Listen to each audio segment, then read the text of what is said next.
It's time for Gardening Inside Out, a live show offering you plant advice for any space in your life. Introducing your perennial hosts, David Bates and Josh Carey.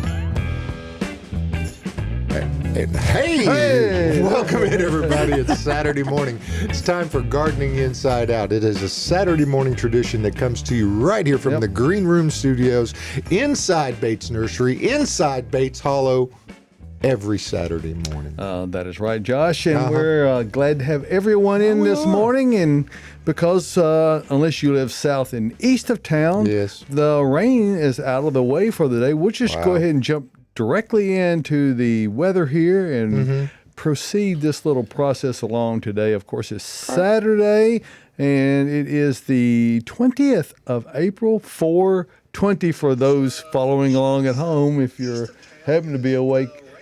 Okay. And we've got audio. There we go, Josh. I just changed that. Every time I try to share this, we have to wait for the alert to share it to X. So it comes up. I had it completely turned off. It's a terrible conspiracy. They're working against him. Anyway, today's Saturday, partly cloudy, and if you look out the window right now, and you're in Nashville, you're going to see that the clouds are moving out of the way, and it's going to be a really nice day.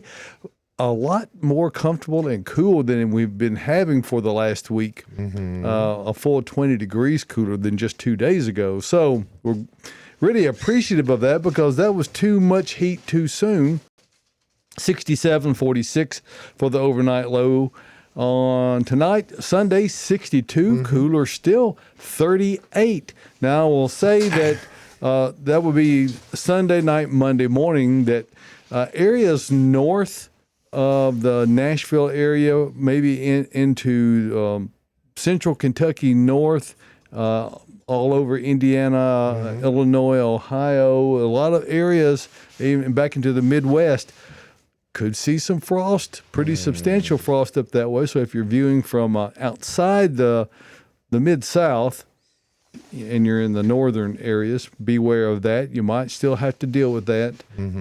We could have actually a light frost here at the nursery, and probably will, but irrigation deals with that pretty easily. On Monday, a little bit warmer, 69-43, and sunshine. Tuesday, a few clouds roll back in, 75-57 as the temperatures continue to climb slightly, 74-52 Wednesday.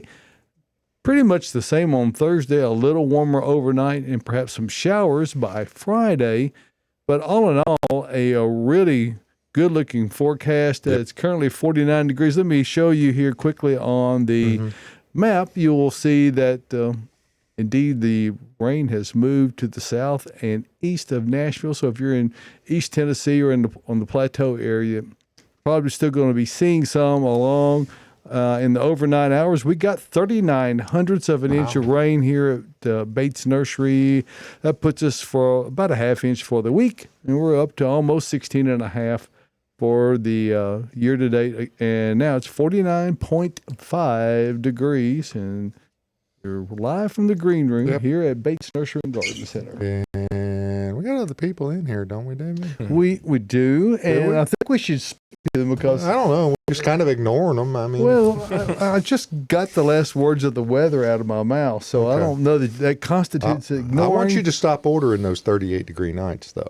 Okay. Just stop it. We're going to try to make this the last one because today is the 20th, and it's a general rule, our last frost date. We'll talk more about that after we talk with Caroline Gant, Austin Lowen. Welcome in, guys. Good morning today. Good morning. Really glad to have you in, as always. Tyler Blankenship across the way. He's the guy that gets us on the air, keeps us on the air, and creates an audio effect that you can appreciate at home, even if you're not watching. And just a little bit of uncertainty.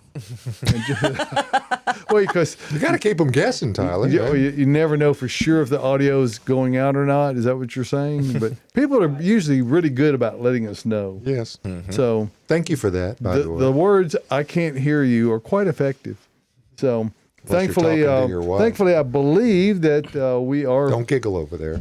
Fully functional and on the air. I'm seeing audio coming out of our end. So, okay, very good.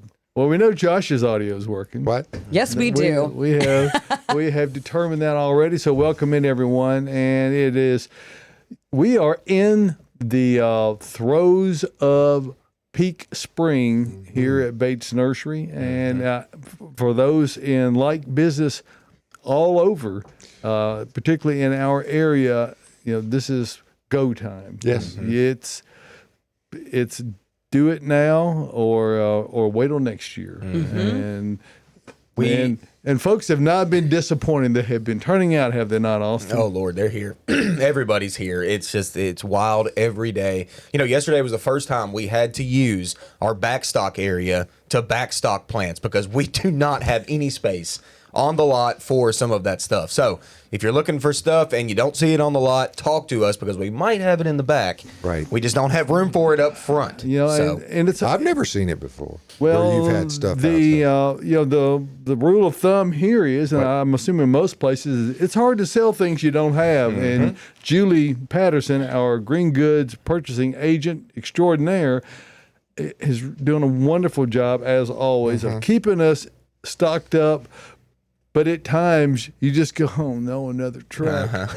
But there'll be a time when we'll be, we're rapidly approaching that point, whether we get to that, beyond the arc of the busiest time. So the truck frequency slows down a bit, but that time is not now. It's incredibly busy, much going on. And folks, David made quite a capital investment improving his parking area here at the nursery last year.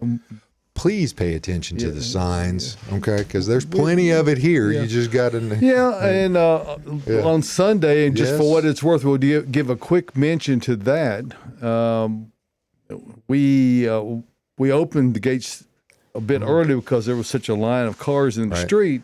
And within 15 minutes after 12, every space was full. Wow. Plus 40 cars in the back. So if you come out early on Sunday, just be prepared that it's probably going to be busy.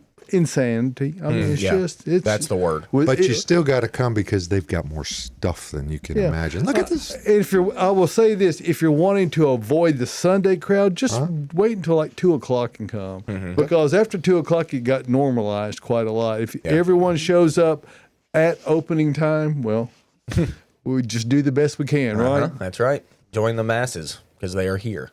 Yep. But we're here to help you. Yes, we And are. everybody's friendly. Yeah, I mean, we're all so nice. Yes. We And love it's- to talk to plants. Well, the customers or are great about out plants. here, too. Yeah. And too. And I'm sure everybody's got questions right now. Like all the So time. many I questions. bet we have a lot. today. Y'all, let's get to them. Let's do it. We've talked about the temperature dip a little bit, but we do have a question about the upcoming weather. Will my peppers be okay the next few days with lows in the 40s? Yeah, they'll probably be fine. I think they'll be great. They really will, yeah. I mean, have I'm sure some. you've got them planted in the ground already. If you had them in pots, I mean, I guess it wouldn't hurt to run them in your garage for the night. But, like, if they're already in the ground, I'm not seeing, I don't think we're going to actually get any frost or anything. Like, maybe here a little bit because we get a little colder here. But in the city, I don't think you've got any problems. It's more, for warm season vegetables, it's a lot more a soil temperature issue than air temperature. So cooler air temperatures in the overnight is really not that big of a deal. If your soil temperatures have sufficiently warmed up where they're approaching 60 degrees, the nighttime temperature really has no effect on the soil temperature, in an overnight, a single night of it. Yeah. And we've had, this past week, we've warmed things up a lot. Yeah, no, I don't think you're going to see any damage. Well, good, because I went ahead and planted my stuff earlier than I usually do. Yeah, So you're usually a May person. I'm usually a Mother's Day person, or after my birthday, which is coming up if you want to buy me a gift. There's that. But I always. went ahead and put them in the ground. Shameless plug. I know. I always need more plants. All right, we did get a live question in from Steve. My grandson soaked a bare root rose we planted for them. The soil is waterlogged. Should we dig it up and replant? Well, what a good, I mean, waterlogged, I'm assuming all the time, waterlogged all the time, probably not a good idea. I wouldn't think. I mean, if it's not draining, we don't really want that. I mean, roses are fairly thirsty creatures, but they're not like sit in water all the time creatures. Like that's when fungal issues arise and even death can occur with root rot, which is what we don't want. So I would say find a better location. That would be what I would say. They have a second part to that question. How much sun does an Alaskan cedar need?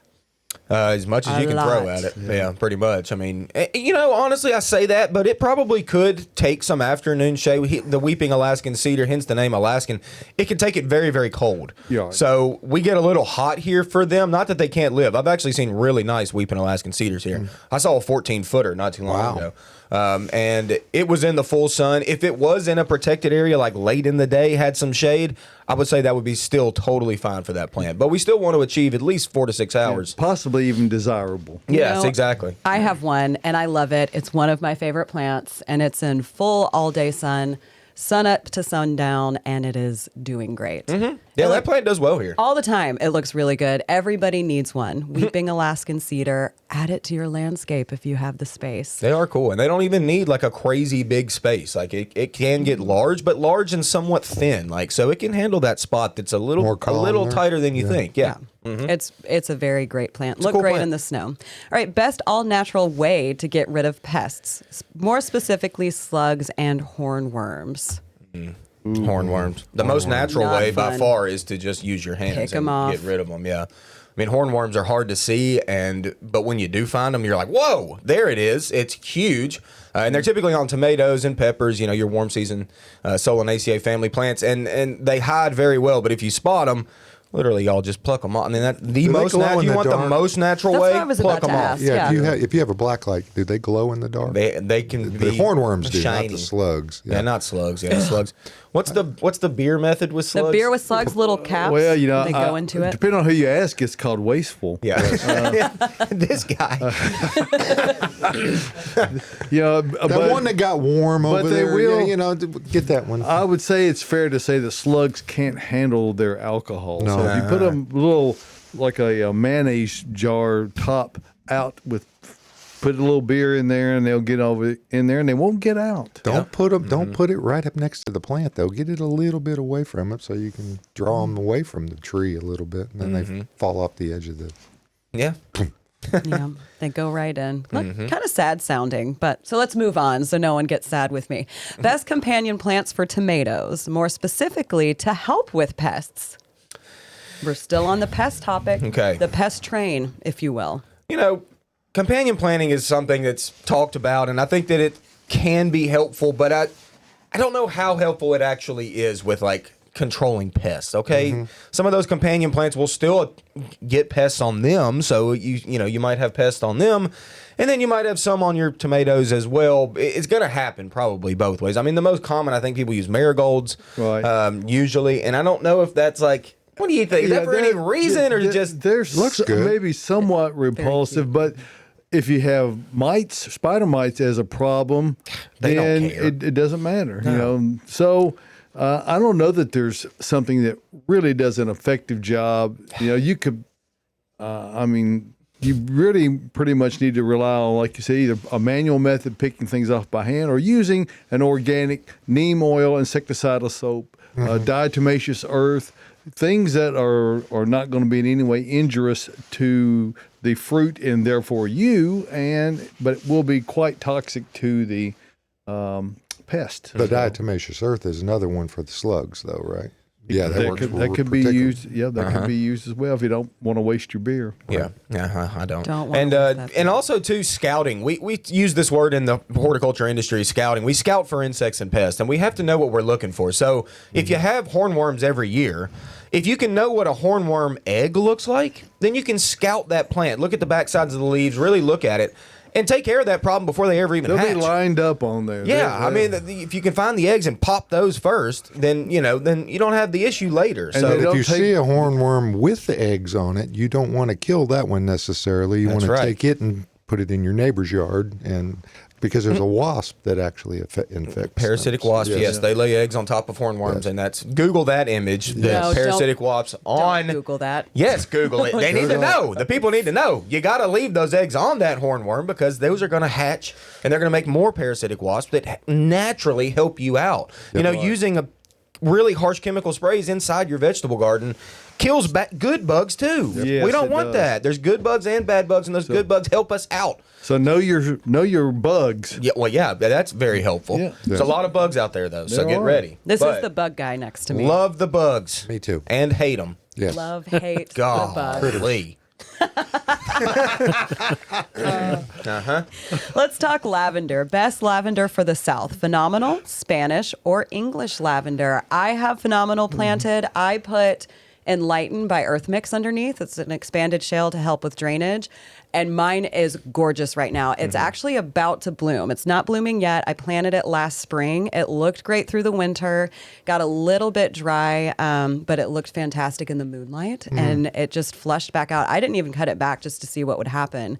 And it's like a tiny little shrub. So phenomenal would be my go-to. That's my go-to. I'm with you. I'm with you on that one. And I almost put it on my list this morning, but I haven't actually seen it blooming yet. It's up and budding. I just saw buds because I was running by and I thought it was grass coming up in between my lavender plant. And I almost started weeding it. And then I was like, oh no, those are the blooms coming up. I don't want to do that.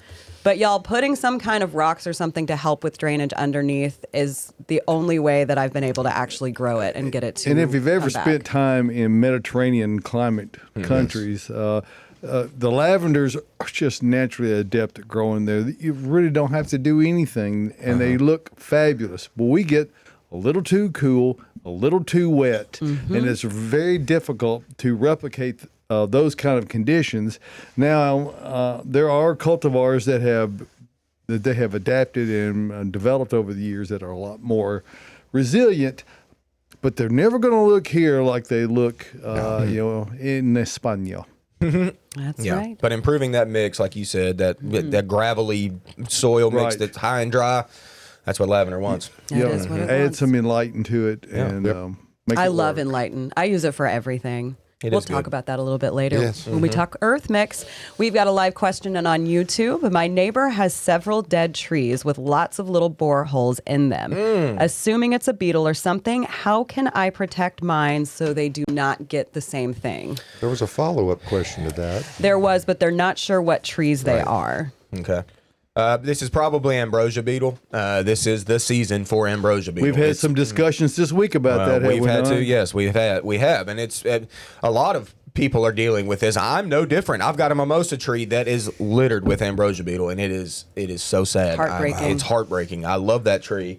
It's a dark leaf cultivar. You did love it. I did. It's dead. Yes. I mean, that's the thing about ambrosia beetles is there's a number of beetles that we call ambrosia beetles that are actually different species. Ambrosia that's the term for the fungus that they present into the plant. Okay, That's into what the actually vascular kills. system. That's what kills. It's the fungi that stops the transport system of all nutrients and water. So what's going to happen is your tree leaves out, looks pretty in the spring. 2 Boom. weeks later, crash, and it's within a day. I mean, whenever it happens, and that's that fungi that's stopping all of the water transport, all of the nutrient transport. Dig it up and destroy the tree. Burn it. Seriously, burn it because that brood for the next season is inside your tree right now. Those eggs are feeding on that fungi. Well- That's what. Is that the one that produces the frass on Yes. the outside? It looks like they call them little toothpicks. Toothpicks on the coming outside. out of the stem? And Yes. They're we weird looking. compost a lot of dead trees and shrubs, but we don't compost those things. We put those in the dumpster and get them out of here. So Yeah. Set them on fire. It is their neighbor's tree, so I don't think they can go over and dig them up. So Yeah, they were I know. asking, is there any way for them to protect their trees? So what I've read for the nurserymen that are out in the field having to deal with this is an application of permethrin on the stems of the plant. Okay, and this is a something you have to do before it happens. So you're already too late if you see haven't them. done it yet. Okay, so they're already flying. The ambrosia beetles are flying right now. That's their stage they're in. they're very hard to see. Also. Very hard to see. They're small. You don't notice them until you notice the pinprick holes or the frass coming out of the plant. So, but if you get a preventative, roughly early March to mid-March, of a couple different applications of permethrin, that's the active ingredient. It's a synthetic pyrethrin that you put on the stem. If you get that coating on there first, that'll be your best for preventing ambrosia beetle because it is a killer of trees. It's awful. It is bad. Oh, But there's something you can do if you're planting, and it doesn't really matter what you're planting.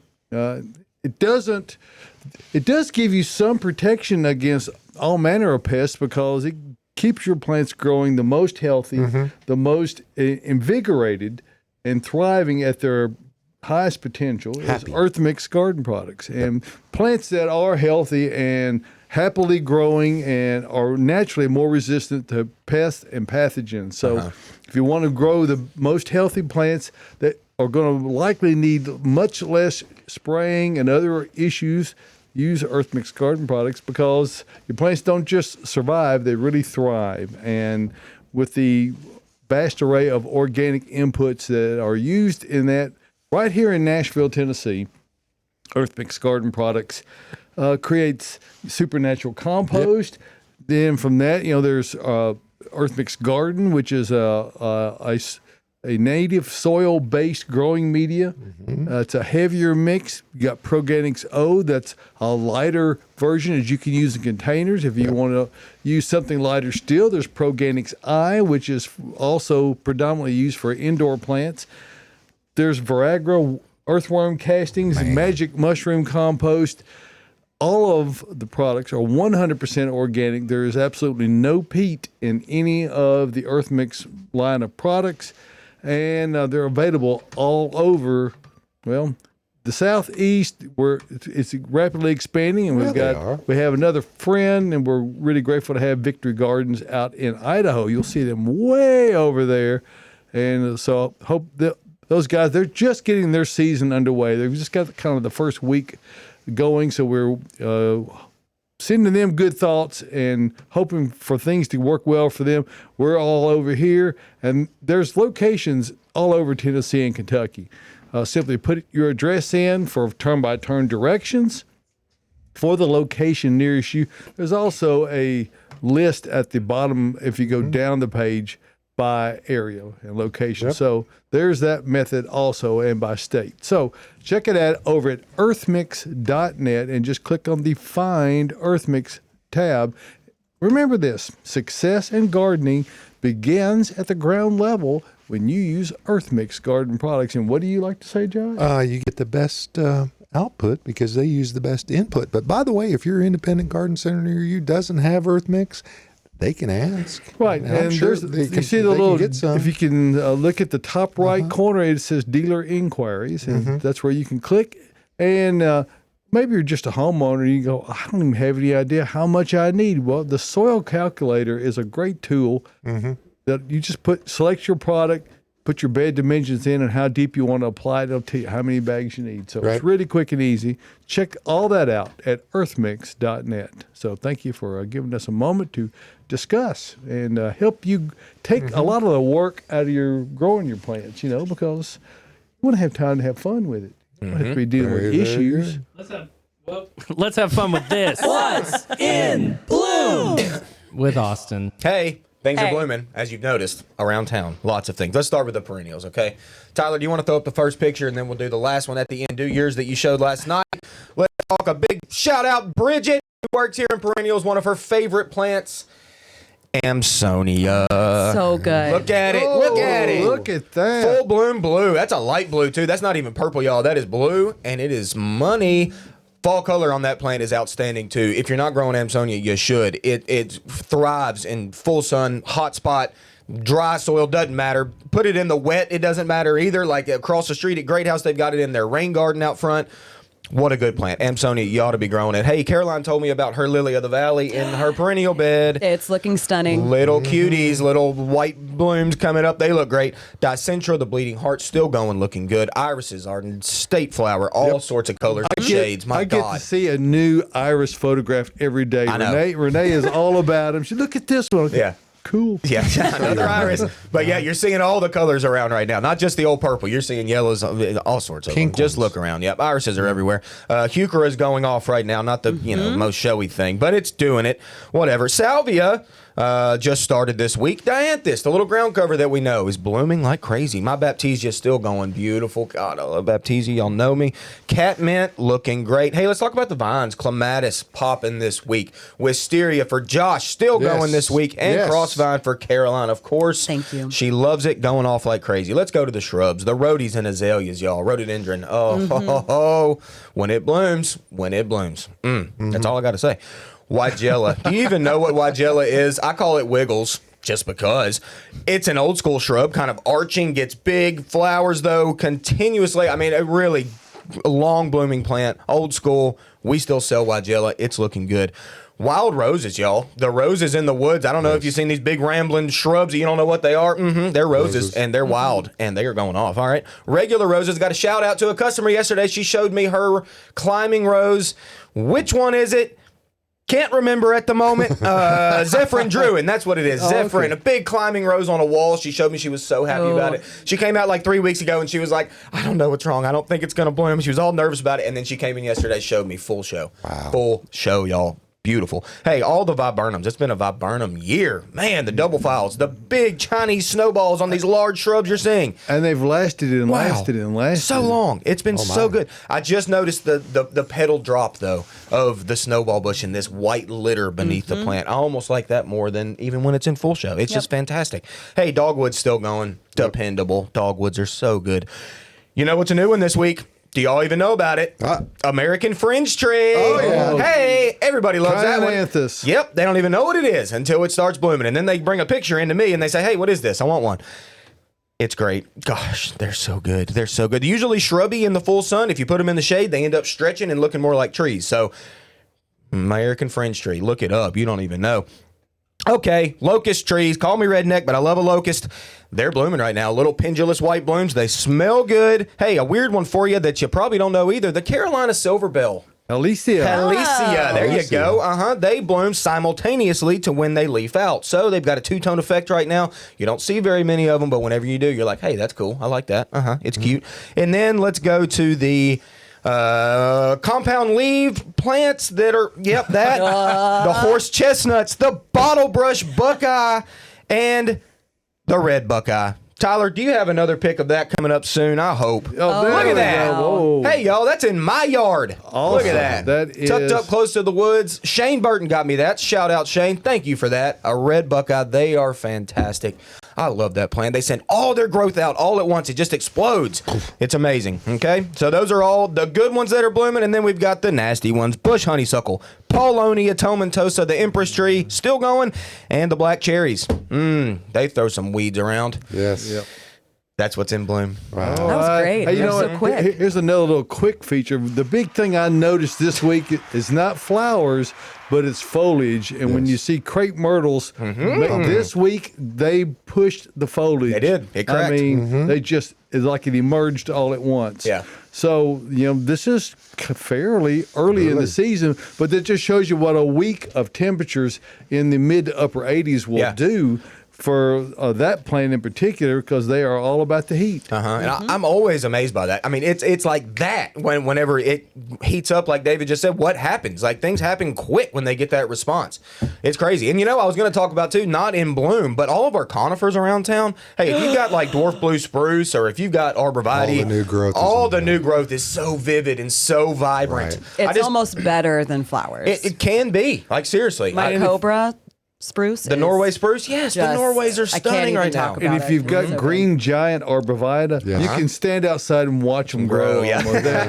They grow so fast. Once they're an established plant, they really are an effective, wonderfully effective, either a single specimen or a screening plant. And we, on the north property line, we've got a row of them planted that were about 3 feet tall 5 years ago now. And now how tall are they now, Austin? What, 12 probably? Approaching 14? At least 12. Yes. Approaching 14. And by the time we get to the end of this growing season, they'll be pushing 14, 15 feet. They'll be. That's liable to happen before we end the show. It might. Yeah. Just might. That's right. Speaking of fast-growing things, another thing I noticed is a lot of bamboo got whacked this year, like with those zero temps, just like last year. Yes. The topmost growth of bamboo just turned brown, tan, look awful. We've had question about it, like, is my stuff dead? Lord, no. So it's already sent its swords up, is what I call them, and they're like 6 foot tall already from the earth. So bamboo's returning. It's coming back. You can become bamboozled rather quickly as a result. Hey, some people are bamboozled about their crepe myrtles. So let's talk about those. We've already touched on it a little bit. We got quite a few questions, but a lot of folks are asking, their crepe myrtles aren't leafing out from the top, but they have root suckers. What does this mean, and what should they do? Well, it means that your plant's not dead, which crepe myrtles never are technically really dead here, because they always will come back from the ground. If you're not seeing it from the tops yet, like David just said, this past week, they started kind of cracking. So maybe give it another week or two, but if you're not seeing it cracking from the top and only from the ground, then Unfortunately, you have to remove those old sticks and let the new stuff come up. And then you've got a shrub for this season. Well, that's It's not a okay. bad thing. It'll still bloom off that wood. It'll be a shrub bloomer. That's the great thing about things that flower off of the current season's wood is that you don't lose the flowers; they're still going to be there. But if you have bought, say, if it was a tree form, a single stem, or standard as we call it in the industry, and it got killed back, well, then you don't have a standard anymore. You've got a bush form. Yep. And that's okay. I actually prefer the bush form in the crepe. Some people do. I like 'em both. really, really Yeah. I think do. it's a very natural, nice looking form of Red Rockers are amazing every year, and they're partying this week. I mean, they really did. Yeah, mine's growing fast. Hey, let's go ahead and shift to our photo portion of the show, Okay. Tyler, if you are ready.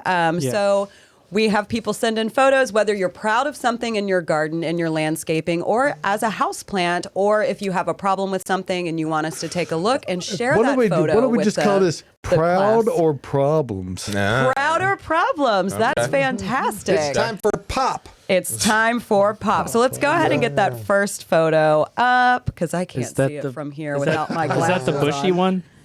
The bush, I can't see Just- that. from Okay. here. You Just All right. Throw it up me. there, Tyler. We'll talk about Just whatever give it us throws one, up. yes. What is that? Is that a crepe myrtle coming from the ground? No.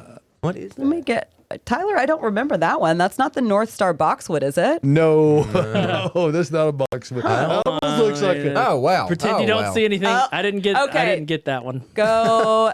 Tyler, let's go ahead and go to the next one. Sorry, everybody. All right, so this is from Colin. Shout out to Colin.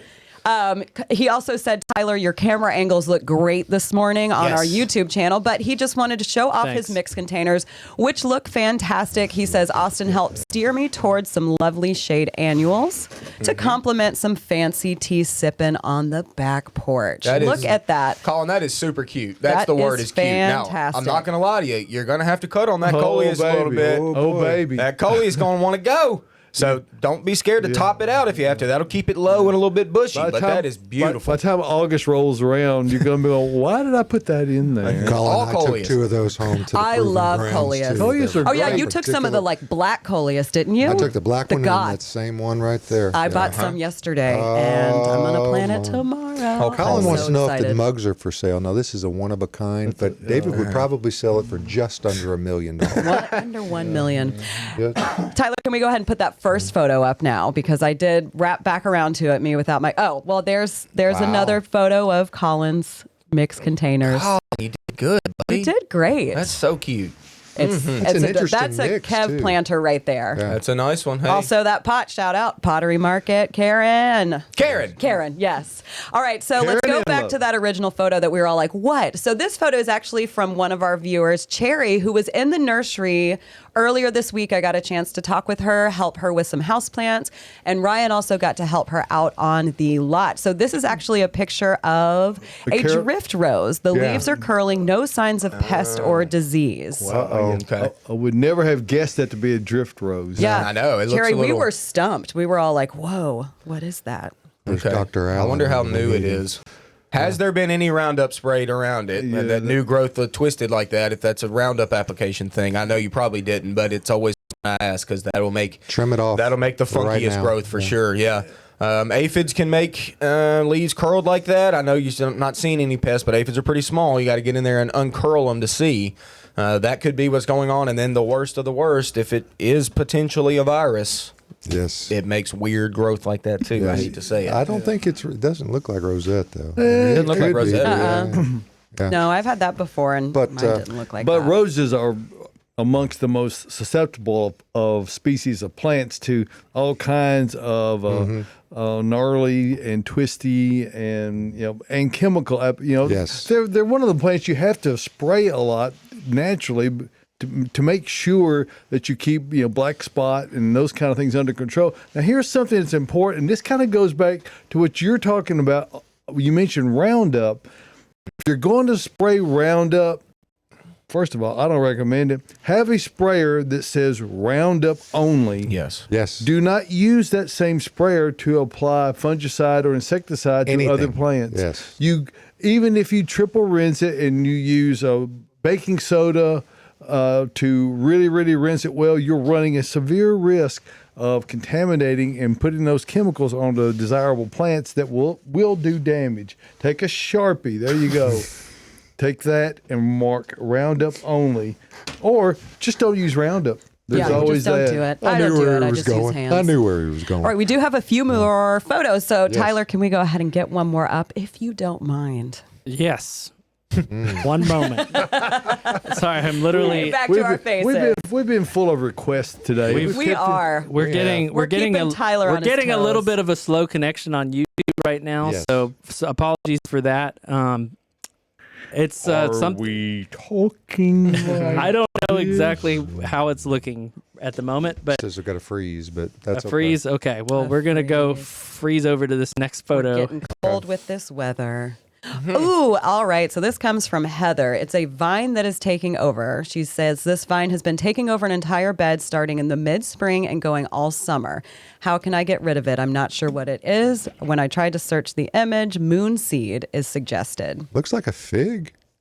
Nah, it's not. I mean, I see what you're saying. The leaf looks a little bit figgy. But it's a much thinner leaf than a Right. And she fig says leaf. it's popping up all over in the middle. It takes over the whole bed Are for there the last thorns? 2 years. Are there thorns on those? That's I what I think was there might be wondering. one more photo. You know, there are some sawbriars that are. Yes. No, that's not sawbriar, but there are some briars that can jump in there that are.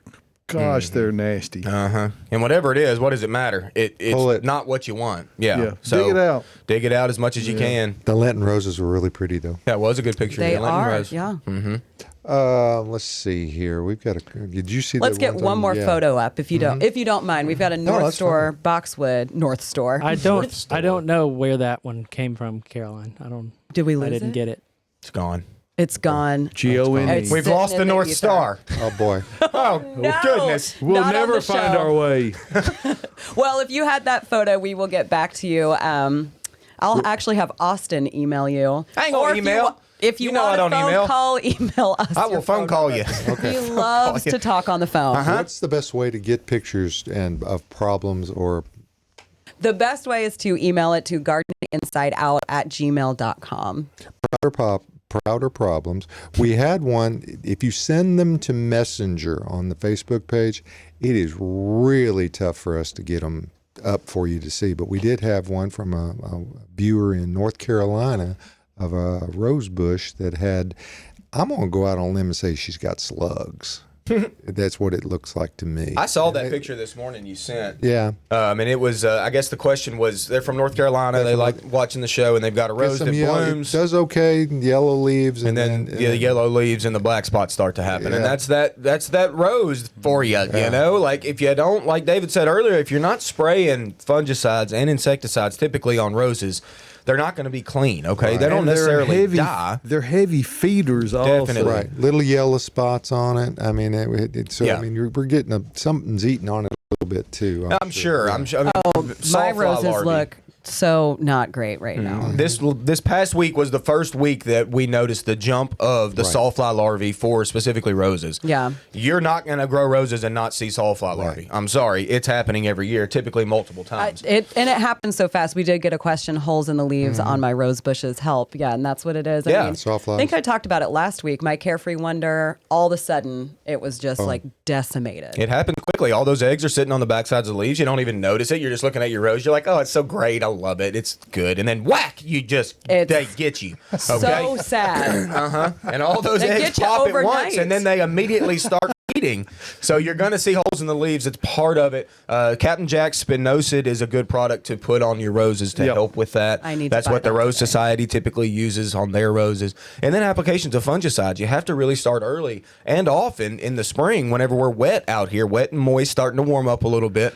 And that is its own set of problems because those are not conducive to really effective spraying. Exactly. So it's Right. really It's tricky. tough. It's tough. You've got to be ready to spray when the opportunity arises. You can't wait until it works for your schedule. You've Exactly. got to go. The weather conditions are right. The foliage is dry. It's not gonna rain, yeah. Yeah, I've got 48 hours likely before we're going to get another rain. At least enough time to be able to spray it, and for the product that you're spraying on there to have time to completely dry. Little That way- sprayers are are very, very inexpensive, folks. So you could have them dedicated, like David was suggesting for your glyphosate products. You have something for that, and then you have if you're doing things where if you're you spraying really want- regularly for a specific application, have a sprayer for that specific Yes. application. Yes, most definitely. And speaking of roses, I don't know where you can find roses this time of year. Oh, I got some idea. Where? Did it just hit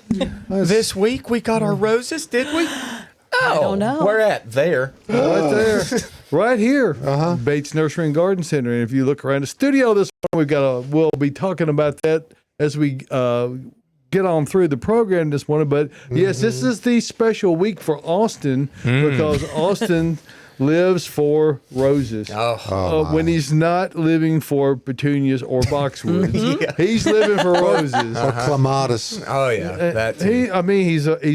He's passionate. That's all. It's okay. And that's It's a good wonderful. thing. It's a And great place for him to work. The great thing about plants is that we have a whole lot of different kinds. It almost doesn't matter what your favorite plant is. We very likely have it.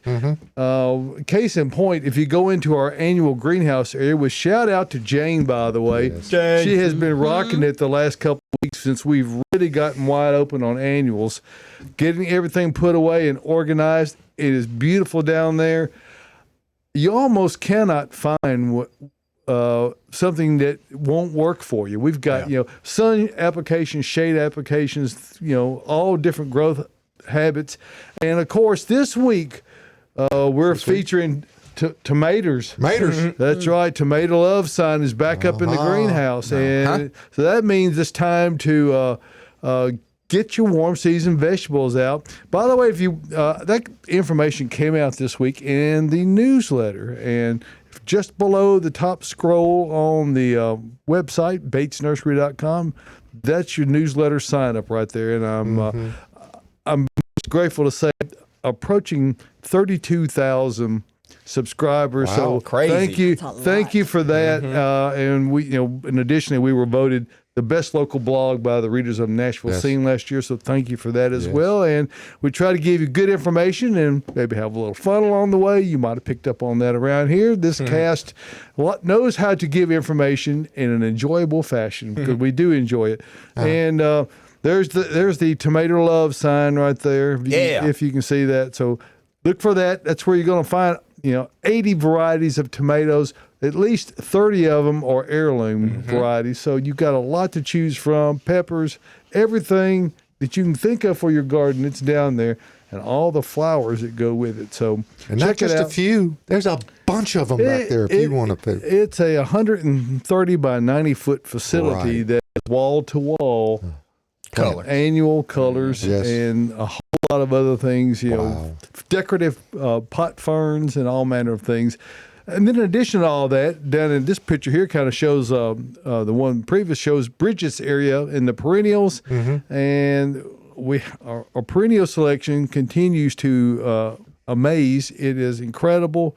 So just if you don't find exactly what you're looking for, just come back and because we get perennials in Perennial. almost daily, So keep checking out on that. If you got something specifically you're looking for, and we don't have the numbers or whatever, let us know, and we can probably arrange to make that happen for you. Trees, shrubs, ground covers, ornamental grasses, you name it, we have it at Bates Nursery and Garden Center. But the one thing we have that we really work hardest at is expertise. If you walk in here and you've got questions, that's what this program is all about, and that's what we are all about at Bates Nursery, is answering your questions so that you can make informed decisions. We want you to get the right plant in the right place the first time. Nothing in life is cheap anymore, and shrubs are not the exception. So it's more important than ever to spend a little time to figure out what you're going to get. We're always glad to help you with that, answer questions here at Bates Nursery and Garden Center. And of course, we are proud sellers of Earth Mix garden products, and that goes a long way towards helping you ensure that you have success with your plant purchases. So invite you to come see us. We're conveniently located 1 mile north of Briley Parkway at exit 19 on Whites Creek Pike. That is just minutes from Rivergate, Opry Mills, Nashville West, downtown Nashville. And no matter where you're coming from, I assure you it is worth the drive. Yes. We have people that come from hours away to see us. So if you're right here in the Middle Tennessee area, it's about a no-brainer. Yep. If you want to get in without there being massive crowds right now, well, good luck with that. But on Sundays in particular, if you'll wait till like 2 o'clock to come out, the frenzy dies down a bit. At the very beginning of the day, this past Sunday, it's if you've heard the expression "drinking from a fire hose," that's what it felt like for all of us. We do the very best we can. We have 45 people on our staff here Sunday afternoon, and we could have used more, but we have Just be limits to how patient. many They'll people. take care of you, folks. So anyway, come out and see us. Yeah, if you can bring your patients, that's much appreciated. We do everything we can to try to help you with your selections and not make you wait for lengthy periods of time in the process. So we're beautifying Nashville since 1932. Bates Nursery and Garden Center. Yeah, there's more than one checkout station. We got. So think we got about this, 8 of folks. them. If you got one, if you got card, you can go right on the outside. They'll come over and scan it on the cart and send you home. I mean, it's not like a lot of places. It's worth the drive, folks. I trust me. And you can load your cart up with stuff. Lots of stuff. That is. Things that are. What's in room with Caroline? Hey. So we just talked about the nursery, all the lines, all the plants we have. Let's talk about this very small sampling Look of at what we those have. roses. Our roses have arrived. David Austin's are here. Weeks Roses. We finally got our second shipment. David Austin. David Wow. Austin. So that one we were just showing is Tropic Thunder. Thunder. Tropical No, I thunder? don't think it's Tropic Lightning. Thunder. No, You're Tropic Lightning. It's Tropic Lightning. That was a funny movie, though. That was a very funny movie. Robert but Downey should have Tropic got Lightnings are in. I mean, the we've award. got so many different types of roses. We actually have them in like 5 different sections on the lot because we are so stocked up. And a lot of them came in not in full bloom, which is great though. They've got buds, so once you take them home, you'll actually have those roses flowering and opening instead of seeing them on the lot and saying, I want to buy this right now because it's so gorgeous. You'll have more time with these flowers. So let's go ahead and move behind me. We've got quick fire hydrangeas, these cute little tree forms. Oh, look at that little standard guy. You can put that in the middle of the bed. I actually have one that is right in between my 3 boxwoods named Tyler, Kev, and Adam. It's just up, and there's some, now I'm drawing a blank, some Father Gila behind all of that, and it looks fantastic. So look at all these little blooms right up here. There's my hand. Do you have a planting that's named Josh and David by chance? Well, I don't normally. Are you feeling a little neglected? You know what? I know what I'm going to name, what I'm going to get, and I will name after you guys, but I'll talk about that in a minute. But the reason why I have these boxwoods Just don't make it named a after bald them. cypress. I won't. That'll be Ben. It's because they got me those boxwoods for my birthday years ago. So I named the boxwood. Each of them got me So after now them. we know how to get her name in there, David. So you're going to have to get me a little plant. Again, birthday's coming up. All right, and then just under the TV, we've got ice cap roses. Tyler's over there getting wild with that camera. We get to get close up. I mean, look at this cluster of blooms. I'm usually mad at roses, like most people in Middle Tennessee, but I saw this and I was like, I could see Is that one myself buying considered this a and taking knockout? it home. No. No, it's not a That's knockout. okay. It is not. I mean, it's knockout gorgeous. Yes, it is. Oh. But, okay. Yeah, really, really cute stuff. And then down in front, so I brought in a sampling. A sampling of our annual. So we've got some Vinca right in front. I actually brought in things that I'm going to have in my annual bed this year. I haven't really grown Vinca in quite a few years, and it just speaks to me every year, and I don't do it. So this is the year I'm going to do it. This one's got cute little pink flowers, as you can see from this very detailed camera Tyler has. And then right behind it, we have got, what is it?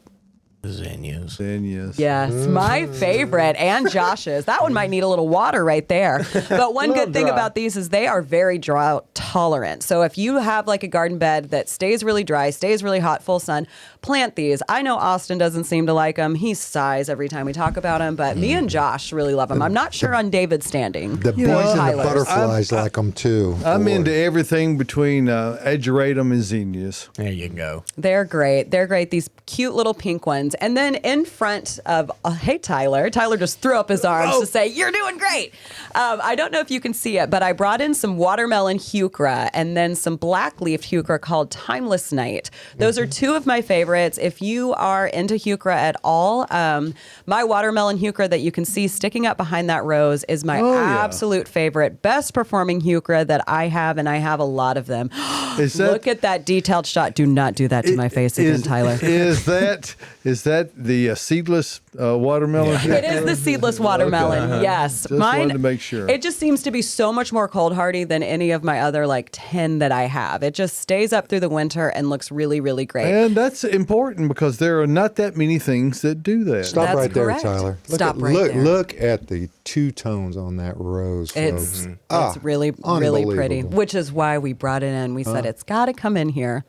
Wow. Unbelievable. And Tyler, if you pan up a little bit, we've got a heucherella. But only We're a little going, bit. oh, here we go. And wow, Tyler's camera work today. Let's all just clap for him real quick. And then keep going. Keep going up. What's our feature? Oh, our feature. We're going to go move to that Lazy Susan. Oh. So we've got You and Me Always as Stilby from Monrovia. I was walking through the shade perennials and I was like, Celeste, what is that? Shout out to Celeste, who's been killing it in shade perennials. Absolutely. She is great to talk to about plants. She's got so much knowledge. And, you know, she hates pink flowers, but she was like, I'm considering getting one of these, even though I She do won't not regret it. like pink flowers. I'm going to get one too. And I feel like this would be a great plant for me to buy and name just Josh and David. You and Me Always. I was going to get one, so this might be y'all's plant. You get a Okay. joint one. Or a joint. But look at her spinning. I mean, 420. maybe in the day. you can't see how like sturdy this is since you're not in this room, but this is like the sturdiest Astilbe bloom I have ever seen. It's just like oftentimes they're huge. very flimsy. Tall. Very Yeah. tall. But you know what, too, with that plant is that it's a wet shade lover, which is a very hard, tricky thing for us a lot of times. Yeah. If you got wet shade, it still will work. It will, but that's what we've got in room today. Great I'm work. going to get one of these. Thank you. I went wild today. I actually walked into the studio and gasped by how pretty it was. And Tyler was like, did you hit a deer again, Caroline?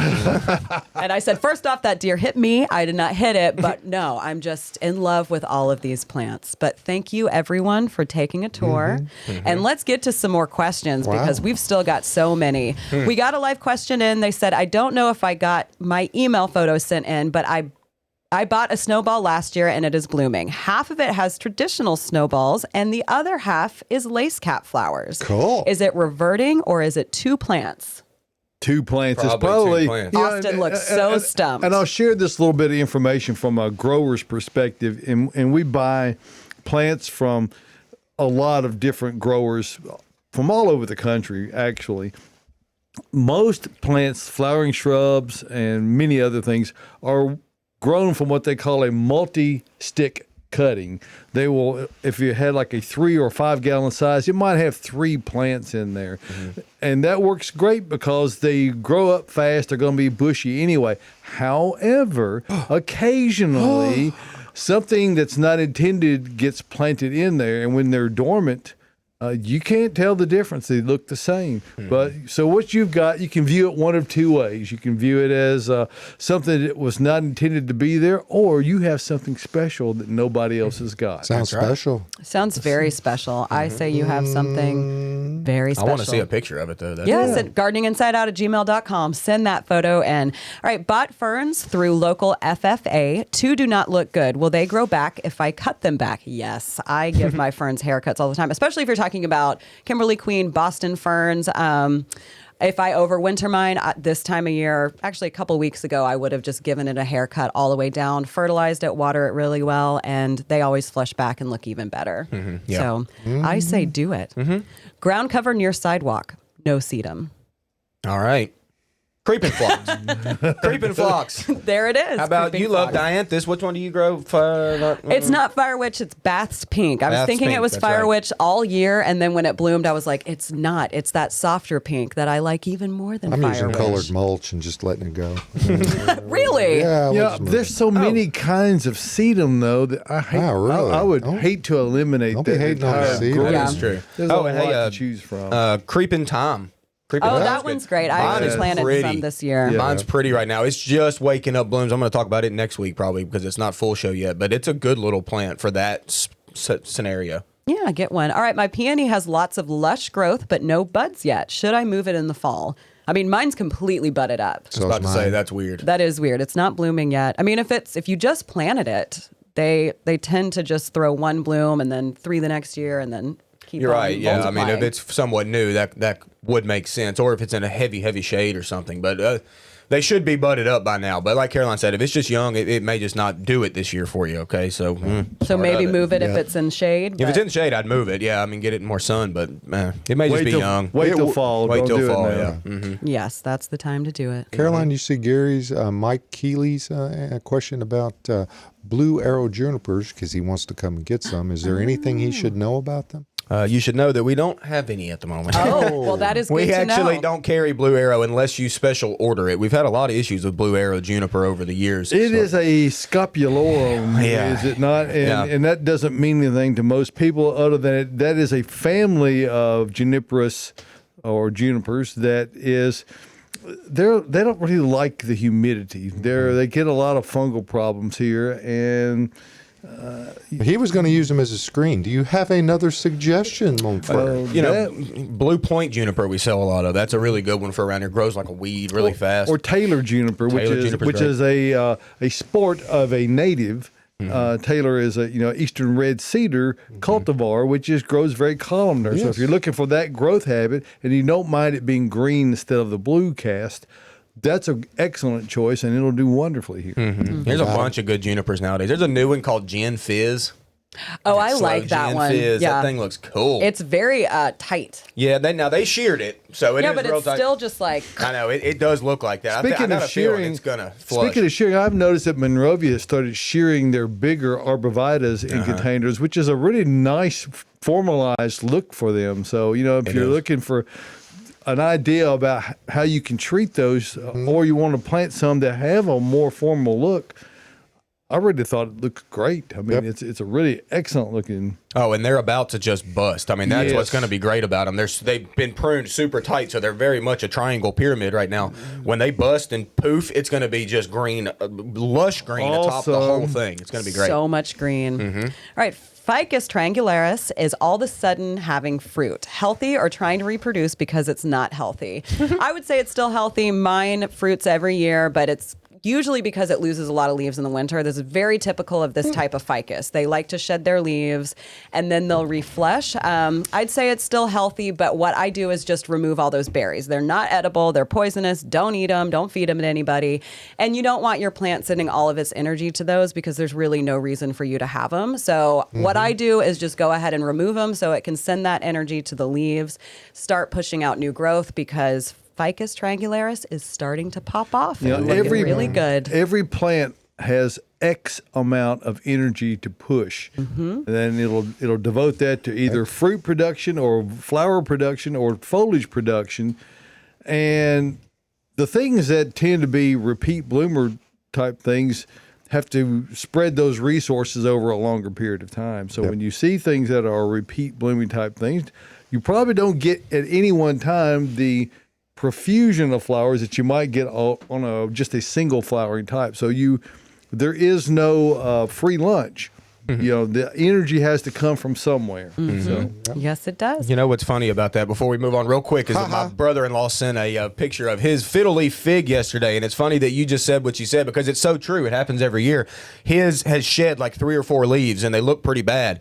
He's still got 2 leaves that are left on it and the terminal bud that is still green with that black sheath around it. And I just told him, don't worry, man. That's what happens with fiddle leaf fig. It drops this time of year to get rid of that old stuff, and it's about to regrow. So it's doing okay. If that's what's happening at your house, don't freak out.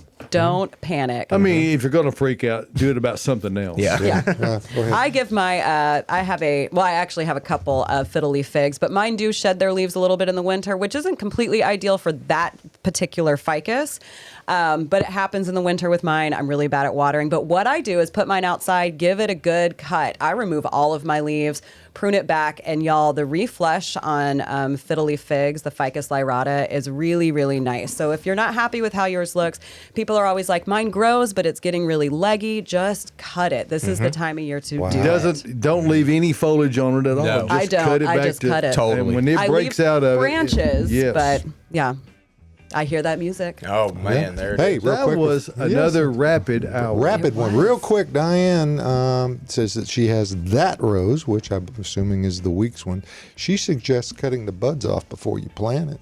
A lot of people do that. Yeah, There's nothing wrong with that. If you, I mean, I'm into enjoying the blooms, so I don't know that I'm necessarily doing that, but I know a lot of people that do. I do cut off all my like petunia blooms before I overplant them. I will say that. But that's a fast growing Yeah, animal, exactly. So, Yeah. It'll leave it back. well, more questions next week, I'm sure. absolutely. Oh, Hey, yeah. folks, it is a tradition. It's Saturday morning at 8 o'clock. That's right. Central Daylight or Central Standard Time from Nashville, Tennessee, right here from Bates Nursery and Garden Center in the Green Room Studios. We appreciate you. So, folks, like, share, let your friends and neighbors know about us because we want to come back for you and help you out if you got a thing and give you Right. some praise because it's a proud or a problem is going to become a. Yeah. Hey, Pop, you offer that? Yeah, pop. Pop, you Pop. There you go. I'm Pop. That's Okay. it. Hey, for everybody here at Gardening Inside Out, once again, we thank you for participating. Watch and listen to the podcast during the week, and come back and see us next Saturday morning for more Gardening Inside Out. Come get a rose. Yes.